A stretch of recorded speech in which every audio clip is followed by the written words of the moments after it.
Welcome back, ladies and gentlemen, boys and girls, to another great episode of That Park Place. And to help me with this particular story right here, we have been here before. I had to bring in the one, the only, the WDW Pro.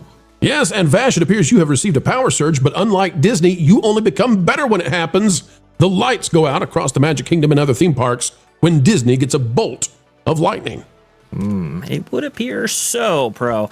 Now, if people aren't already familiar, we had covered in one of our biggest live streams ever, actually, a power surge that crippled the Walt Disney World Resort property and took down, I believe, 40 attractions. Well, folks, last night, at the time of this recording, it happened again. Let's go ahead and put it up on the screen right now. This from Blog Mickey here. Walt Disney World suffers another power surge. Multiple attractions close. September 23rd, 2025. Walt Disney World appears to have suffered another power surge this evening as strong thunderstorms move through the area.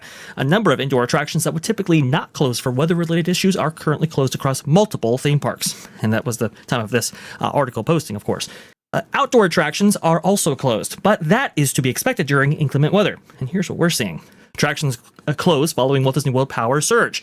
They say about I believe the number that we heard was about 25 attractions in this particular case. And you can actually see right here, Pro, the litany of attractions actually down at Hollywood Studios, leaving only 3 rides available for guests. And at Epcot, only Cosmic Rewind, according to this report, was actually open. 25 rides is a lot, considering that Animal Kingdom has a grand total of 6 rides in the entire theme park right now. But yeah, that's going to be a bad time if the rides shut down and you've only got one thing you can do at Epcot. But it gets worse, Vash, because not only do the rides go down, but also a lot of the stuff that happens to let you be able to pay and buy and order and reserve, all that goes down too. The turnstiles sometimes go down. Don't know if it did this time, but it's no fun if you show up for your big reservation at a restaurant that you can't wait to enjoy and the power surges shut down the kitchen or mobile orders are no longer available, etc. This is a real problem. This is happening very often now. This is twice in a month. And for Walt Disney World, one of the big issues we have here is they have bragged and bragged to us about how they're such a green place. They've got solar panels. They've got batteries, baby.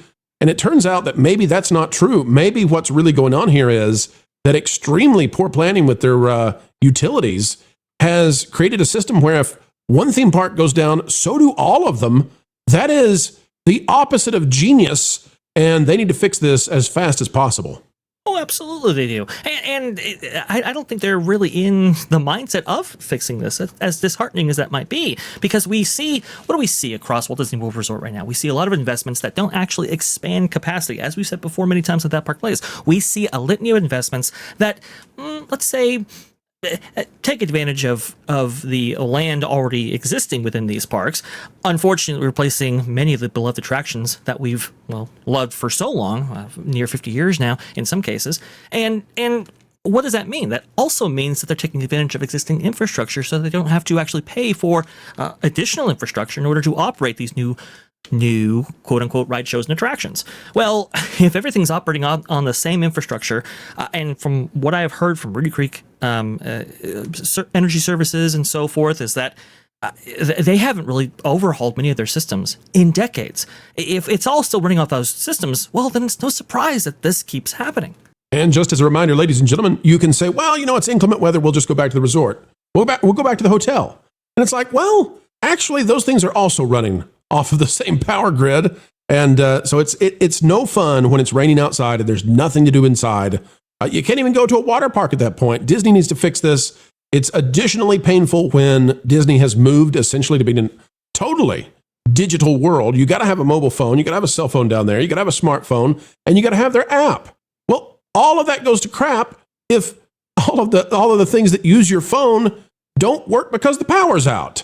And so can you buy the popcorn? Well, no, you got to have plastic or your phone. Can you ride a little ride? Well, no, can't do that actually right now because even though it's raining outside, we don't have air conditioning in here right now. The chillers are not being powered up. It's a real problem. I think Disney needs to pay attention to this closely because honestly, here's the problem. If it is, if it's 100 degrees outside and unbearable, and all of a sudden the power goes down across all of your parks and you've got real AC issues, folks. Let's get into stuff that matters. I know that you paid a lot of money and your ride might be down, but what if it's difficult to find a place to cool down? Even during thunderstorms in the middle of summer, it can be really, really hot, muggy, extremely unbearable. And so this is something that, for safety concerns, Disney also needs to take care of. This is unacceptable. It's one thing if they have a power problem at one theme park. The idea that all the theme parks are tied together, that's nuts. That needs to be fixed. That's insane. That is absolutely crazy, and we simply do not hear these same reports affecting other theme parks in the area. We don't hear this from SeaWorld. We certainly don't hear this from Universal. We're only hearing this at Walt Disney World, the biggest employer in Central Florida, and one of the biggest tourist destinations in the entire state. Perhaps even that side of the country. If we look here, this is what Pro was referring to before. We can see this is from a Disney Parks Twitter posting, I guess, or X posting now. This is from 2019. A massive new 270-acre, 50-megawatt solar facility is officially online and providing renewable and clean energy to Walt Disney World Resort. Yeah, let's talk about the Lavash. Okay, because what we found out in the last few years is that might not be totally true. Is it factually true in a way that passes the legal muster?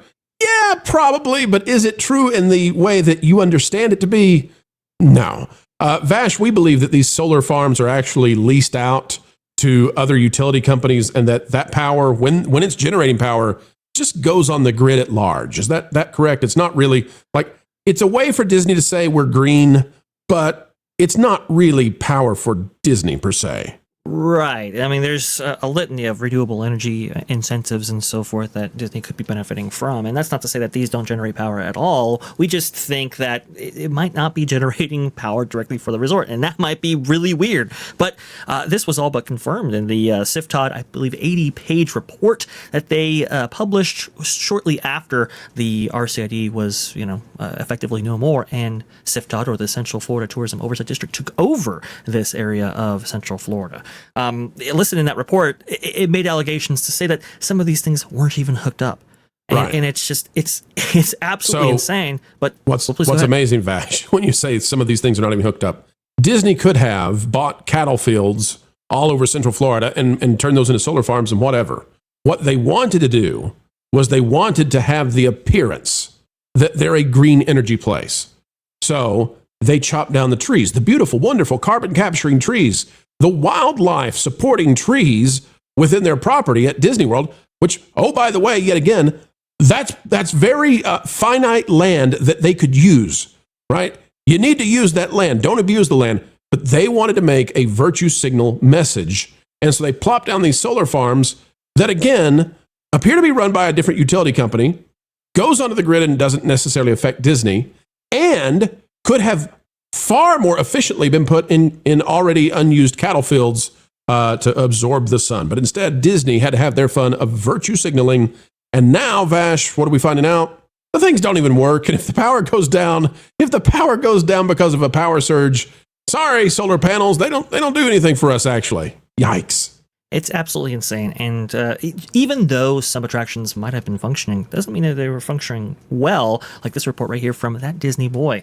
The lights on our way into the ride kept flickering. There's a lot of lightning outside, and we get on the seas and see this. So there were a litany of problems across the resort, and I would argue, Pro, that these power issues, these continuous power issues, are they can be a safety concern, because you got to think too, and just even beyond getting shade or reprieve from the heat.